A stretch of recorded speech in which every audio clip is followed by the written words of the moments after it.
Estudo bíblico. Lucas 12 verso 20. A insensatez da acumulação terrena. Introdução. O versículo de Lucas 12, 20. Mas Deus lhe disse: Insensato, esta noite te pedirão a tua alma. E o que tens preparado, para quem será? Emerge de uma narrativa poderosa dentro do capítulo 12 de Lucas. Este capítulo, repleto de ensinamentos de Jesus, aborda temas cruciais como a hipocrisia, o temor a Deus em vez dos homens, a providência divina, a importância de confessar Cristo, a insensatez da cobiça e a busca pelo reino de Deus. Em meio a essas exortações, Jesus conta a parábola do rico insensato, culminando neste versículo que serve como um ponto de virada, expondo a futilidade de uma vida focada exclusivamente em bens materiais diante da inevitabilidade da morte e do julgamento divino. A sua significância reside na sua capacidade de confrontar a mentalidade mundana com a realidade espiritual, desafiando os ouvintes a reavaliar suas prioridades. Contexto histórico e cultural. Para compreender plenamente Lucas 12, 20, é fundamental considerar o contexto histórico e cultural em que Jesus proferiu estas palavras. O capítulo inicia com Jesus alertando contra o fermento dos fariseus, que é a hipocrisia, Lucas 12, 1, indicando uma preocupação com a autenticidade da fé. Em seguida, ele encoraja seus discípulos a não temerem aqueles que podem matar o corpo, mas sim a temerem aquele que tem poder para lançar na geena, Lucas 12, 4, 5, estabelecendo a soberania de Deus. A menção aos passarinhos e aos cabelos contados, Lucas 12, 6, 7, ressalta a atenção divina aos detalhes da vida, incentivando a confiança em sua providência.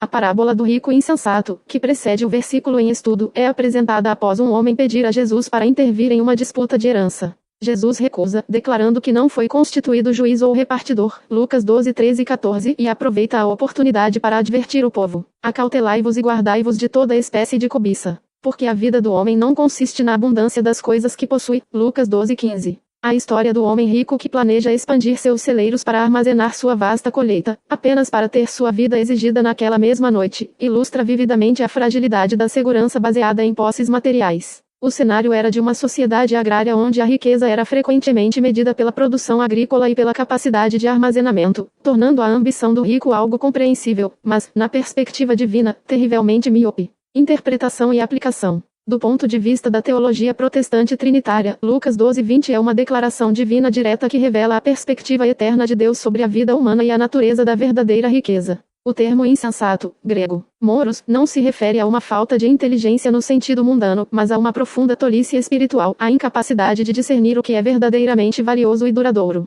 Deus, na sua onisciência e soberania, revela a este homem a transitoriedade de seus planos e a inutilidade de sua acumulação diante da morte. A frase "esta noite te pedirão a tua alma" aponta para a brevidade da vida terrena e para a inevitabilidade da prestação de contas a Deus. A pergunta retórica "e o que tens preparado, para quem será?" sublinha a impotência das riquezas materiais em acompanhar o indivíduo para a eternidade ou em beneficiar aqueles que ficam, a menos que tenham sido usadas de forma piedosa e generosa. Para os crentes contemporâneos, este versículo é um chamado contundente a examinar a própria vida à luz da eternidade. Em um mundo que frequentemente exalta o sucesso material e a acumulação de bens, Jesus nos lembra que a verdadeira riqueza não se encontra em nossos cofres ou contas bancárias, mas em nosso relacionamento com Deus e em nossa fidelidade ao seu reino. A aplicação de Lucas 12, 20 nos convida a desapegar-nos da cobiça, a viver com generosidade, a investir em tesouros celestiais que não perecem, Lucas 12, 33, e a reconhecer que a nossa vida e o nosso futuro pertencem a Deus. A busca pelo reino de Deus, conforme ensinado no capítulo, é o antídoto para a ansiedade e a preocupação com as necessidades materiais, pois o Pai Celestial conhece nossas necessidades e provê para aqueles que o buscam primeiro.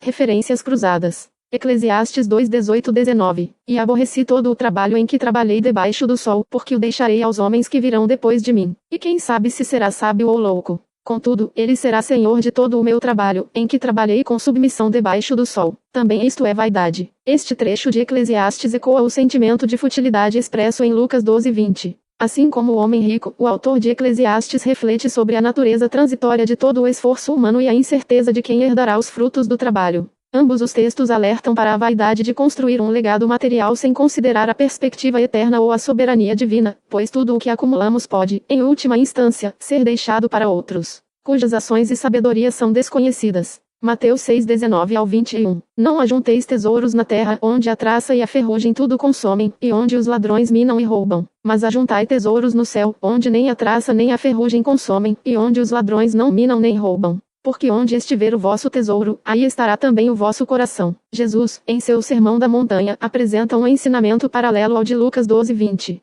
A exortação para não ajuntar tesouros na terra e, em vez disso, acumular tesouros no céu é uma resposta direta à mentalidade do rico insensato. O versículo de Mateus explica o porquê da insensatez. O foco em bens terrenos leva o coração a se apegar ao efêmero, enquanto a busca por tesouros celestiais alinha o coração com o que é eterno e verdadeiramente valioso aos olhos de Deus. Ambos os trechos bíblicos enfatizam a importância de priorizar os valores espirituais sobre os materiais, pois a vida é mais do que a abundância de bens. Estudo bíblico. Eclesiastes 3 verso 21. Aqui está um estudo bíblico de Eclesiastes 3:21, conforme solicitado, na tradução Almeida recebida. Eclesiastes 3:21. Quem sabe se o espírito dos filhos dos homens vai para cima, e se o espírito dos brutos desce para a terra? Surge em um ponto crucial do capítulo 3 de Eclesiastes. Após uma extensa enumeração de tempos para todas as coisas debaixo do sol, o pregador, Coelete, reflete sobre a natureza transitória da vida humana e a aparente falta de sentido ou propósito duradouro nas atividades terrenas. Ele observa a igualdade entre a vida e a morte dos homens e dos animais, culminando na declaração de que tudo é vaidade, verso 19, e que todos vão para um lugar. Todos são pó, e todos ao pó tornarão, verso 20.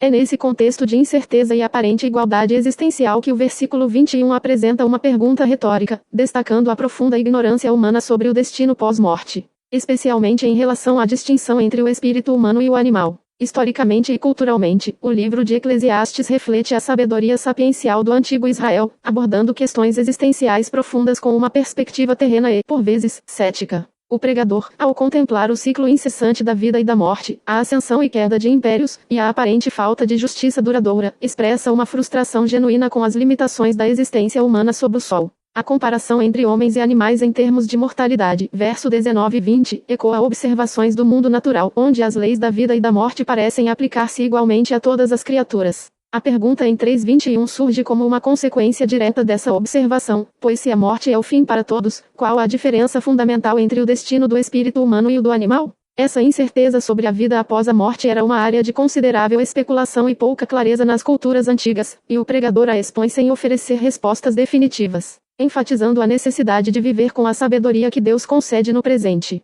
Do ponto de vista da teologia protestante e trinitária, o versículo 3:21, embora apresente uma pergunta retórica que expressa a ignorância humana, não nega a realidade da vida após a morte ou a distinção entre o homem e os animais. A perspectiva bíblica geral, especialmente à luz da revelação posterior, afirma que o espírito humano é imortal e retorna a Deus, Eclesiastes 12:7, enquanto o espírito ou fôlego dos animais cessa com a morte física. A pergunta do pregador serve para sublinhar a necessidade de fé e de confiança em Deus, que é o Criador e sustentador de toda a vida, e que possui o conhecimento completo do destino de suas criaturas. Para os crentes contemporâneos, este versículo nos chama a reconhecer as limitações do nosso entendimento humano em face dos mistérios divinos. Ele nos encoraja a não nos fixarmos em especulações infrutíferas sobre o pós-morte, mas sim a vivermos com alegria e propósito no presente, confiando que Deus, em sua soberania, providenciou um caminho para a redenção e a vida eterna através de Jesus Cristo. A aplicação prática reside em focar na obediência a Deus e na vivência do bem, sabendo que tais ações são agradáveis a Ele e que Ele é o juiz justo de todos. Eclesiastes 3:17.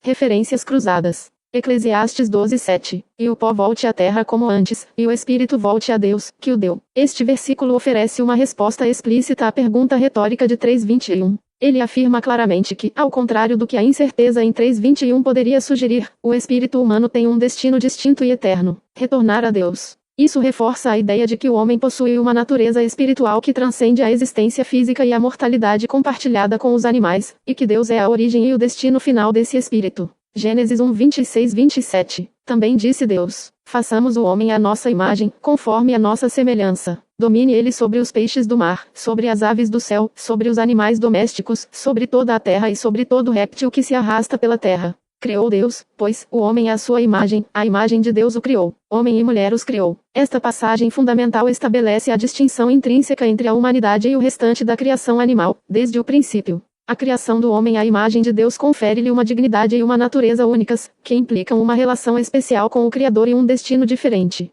Ao contrastar a criação do homem com a dos animais, que não são criados à imagem de Deus, Gênesis ilumina a base teológica para a crença em um destino pós-morte distinto para o espírito humano, algo que o pregador de Eclesiastes, em sua busca por sabedoria terrena, questiona explicitamente em 3:21.